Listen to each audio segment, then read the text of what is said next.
Kadang gue suka mikir, Min, ada nggak ya daerah kosong di antara dua negara, tapi dua negara itu nggak mengakui atau nggak mengklaim wilayah itu, Min? Oh, maksudnya tuh wilayah dibiarin kosong gitu aja? Iya, Min. Berhubung lagi deket Eropa ya. Kebetulan ada satu sih. Yuk kita bahas. Keliling dunia yuk. Hayu. Hola amigos. Mungkin ada beberapa dari kalian semua yang pernah mendengar ada wilayah di antara dua negara yang enggak diakui oleh negara manapun.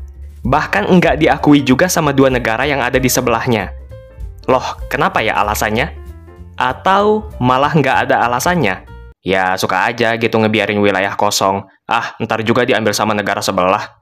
Nah, wilayah yang kosong begini disebut terra nullius. Sebenarnya ada beberapa terra nullius.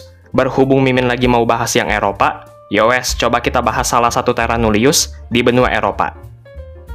Ada 4 buah wilayah kosong antara Kroasia dengan Serbia. Bisa kalian tebak, wilayah kosong atau terra nullius ini merupakan imbas atau akibat dari sengketa wilayah antara Kroasia dan Serbia. Kalau kalian cek di Google Maps atau Google Earth, kalian bakal menemukan kalau wilayah Kroasia dan Serbia itu saling tumpang tindih, karena mereka saling klaim untuk wilayah-wilayah ini. Nah, lucunya, ada 4 wilayah yang nggak diinginkan oleh Serbia maupun Kroasia. Nah, Mimin mau coba bahas dari awal gimana ceritanya ada wilayah kosong di sini. Semuanya bermula dari saat Kroasia dan sebagian wilayah Serbia masih menjadi bagian dari Austria-Hungaria tahun 1867. Atau secara keseluruhan pada abad ke-19. Oh iya, perlu diketahui, kalau dulu wilayah Serbia agak berbeda ya. Sebagian wilayah Serbia itu merupakan bagian dari kerajaan Serbia. Nah, wilayah Serbia yang menjadi bagian Austria-Hungaria adalah Provinsi Vojvodina dan wilayah utara Belgrade. Kita fokuskan pada wilayah Sungai Danube, atau kalau dalam bahasa Indonesia itu jadi Sungai Donau. Soalnya kan lokasinya di sini ya. Kita lihat kalau Sungai Danube pada zaman dulu itu berliku-liku. Nah, berbeda sama aliran Sungai Danube pada zaman sekarang. Oke. Pasti kalian udah bisa nebak akhirnya kayak gimana. Tapi gimana ceritanya bisa berubah ya? Kita lihat lagi. Kalau pas zamannya Austria-Hungaria itu masih berliku-liku. Di sebelah kiri, barat, itu dihuni oleh etnis Kroasia. Atau kalau dalam bahasa Inggris, namanya Croats. Sementara di sebelah timur, dihuni oleh etnis Serbia. Atau kalau dalam bahasa Inggris adalah Serbs. Sungainya liku-liku. Coba gini deh, kalian lebih enak jalan di jalan yang liku-liku atau yang lurus? Mimin rasa kalian lebih suka di jalan yang lurus.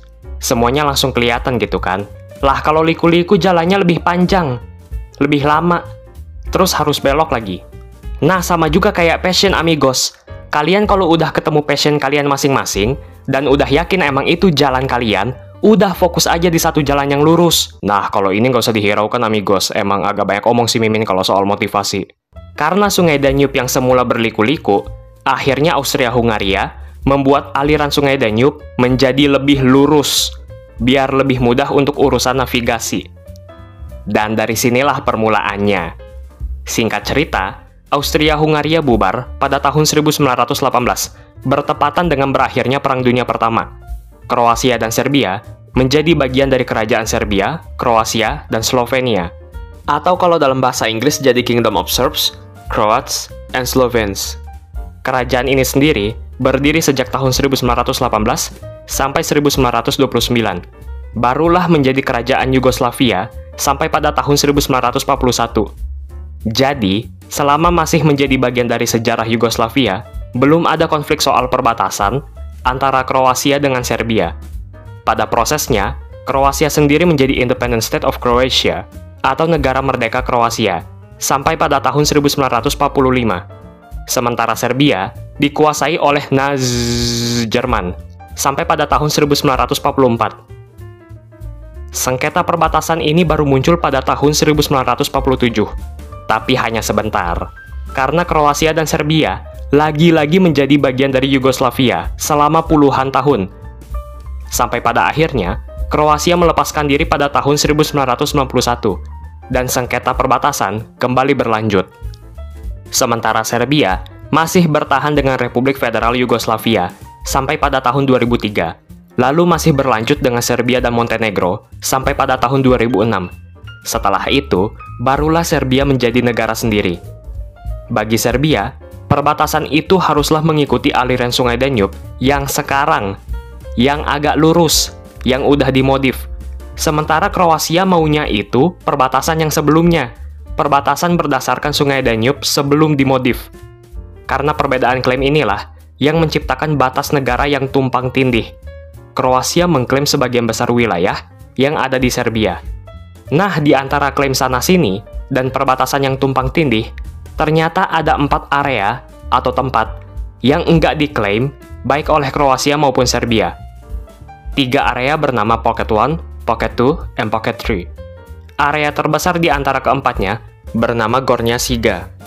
Yang ini amigos, sebuah wilayah seluas 7 km persegi. Lebih besar daripada kota Vatikan ataupun Monaco. Daerah ini berupa hutan dan tidak ada tempat tinggal di sini. Sampai akhirnya, pada tahun 2015, seorang politikus asal Republik Ceko yang bernama Fidelička mengklaim wilayah Gornja Siga dan menjadikannya sebuah negara sendiri, alias Micronesian, yang bernama Liberland. Oke, Mimin jadi keinget Malaysia. Dan coba kalian cek aja websitenya Liberland. Beuh, futuristik men. Meskipun wilayah Gornja Siga enggak diklaim sama Kroasia maupun Serbia, tapi polisi Kroasia sudah beberapa kali menangkap dan menahan Fidelička dan beberapa orang lain yang berusaha untuk mendatangi wilayah tersebut. Meskipun terkesan konyol dan kocak, tapi kabarnya ada ratusan ribu orang yang pengen jadi penduduk Liberland. Bahkan pada tahun 2024 ini, ada sekitar 1.200 orang yang bayar $10.000 buat mendapatkan paspor Liberland. Pada tahun 2019, wilayah Pocket 3 juga ikutan diklaim sama seorang remaja yang bernama Daniel Jackson. Daniel juga menciptakan Micronesian di wilayah Pocket 3 yang bernama Free Republic of Verdis. Ada-ada aja. Tapi tetap aja, Kroasia dan Serbia menyatakan kalau klaim oleh pihak ketiga dilarang menurut hukum negara masing-masing. Oh iya amigos, mohon maaf kalau Mimin masih banyak kekurangan dalam penyampaian informasi ya. Jadi kalian boleh koreksi juga. Amigos bebas berpendapat ya, kritik, saran, asalkan sopan. Mungkin ada juga yang kurang berkenan misalnya dengan jokes Mimin. Mudah-mudahan kedepannya Mimin juga bisa lebih baik lagi ya. Kalau ada kritik dan saran, Mimin berterima kasih. Berarti itu semua bentuk perhatian dari kalian semua amigos. Sehat-sehat semuanya.